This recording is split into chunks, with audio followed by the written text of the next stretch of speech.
कि यदोश्चा धर्मशीलश्चा, यदु जिसमें परम धर्मशील है।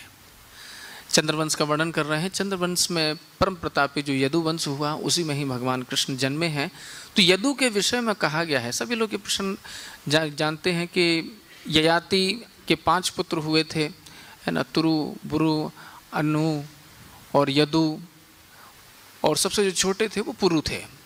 तो जो ययाति थे वो बड़े विषयासक्त थे। विषयासक्त होने के कारण जब उनको श्राप लग गया कि भाई तुम्हारी अब जो युवा अवस्था वो छीन ली जाएगी, अब तुम्हें बुढ़ापा आ जाएगा, और उनको बुढ़ापा आ गया, लेकिन वो संसार को और भोगना चाहते थे। तो उन्होंने अपने सभी बच्चों को बुलाया, सभी बच्चों को, सभी पुत्रों को बुलाया और उनसे उनकी आयु मांगी कि भाई अभी हमारे संसार से विषयाशक्ति हटी नहीं है, हम संसार को और भोगना चाहते हैं, लेकिन वृद्ध अवस्था आ गई है, भोग नहीं सकते हैं।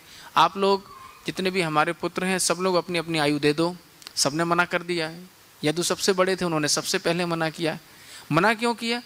कि भाई अगर हम अपनी युवा अवस्था आपको दे देंगे तो फिर हम भजन कैसे करेंगे? अब बुढ़ापे में तो इतनी सारी समस्याएं आ जाती हैं, कभी पीठ दर्द हो रही है, कभी नींद नहीं आ रही है, कभी कुछ समस्या, कभी कुछ, भजन होता नहीं है। तो हमें भजन करना है, हम अपनी युवावस्था नहीं देंगे। तो युवावस्था को इन्होंने भजन का साधन मानते हुए कि अगर हमारे शरीर में सामर्थ्य रहेगी तभी तो हम भगवान का नाम जप करेंगे। अरे भाई, नाम जप करना है तो बैठने की शक्ति तो होनी चाहिए, मुंह से नाम निकलने की शक्ति होनी चाहिए। और अगर एकदम व्यक्ति जीर्ण शीर्ण हो जाएगा, दांत टूट गए हैं, शरीर में कोई सामर्थ्य नहीं है और सारे रोग हमें अगर आ गए हैं तो हम कैसे भगवान का नाम जप करेंगे? हम नहीं दे रहे हैं। इसी प्रकार से सभी भाइयों ने मना कर दिया। पुरु अपने पिता के भक्त थे, उन्होंने दे दिया, इसीलिए उनको फिर चक्रवर्ती सम्राट बना दिया गया था। सभी लोग कथा जानते हैं, 9वें स्कंद में आई है। लेकिन यदु महाराज ने चूंकि भगवान का भजन करने के लिए अपनी युवावस्था नहीं दी, इसलिए उनका नाम सर्वोपरि कहा गया है।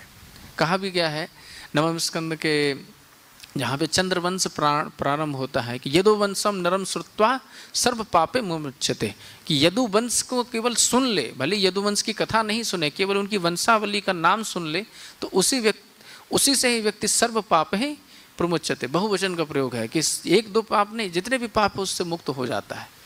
तो ये है यदु महाराज का प्रताप। प्रेमणाचलम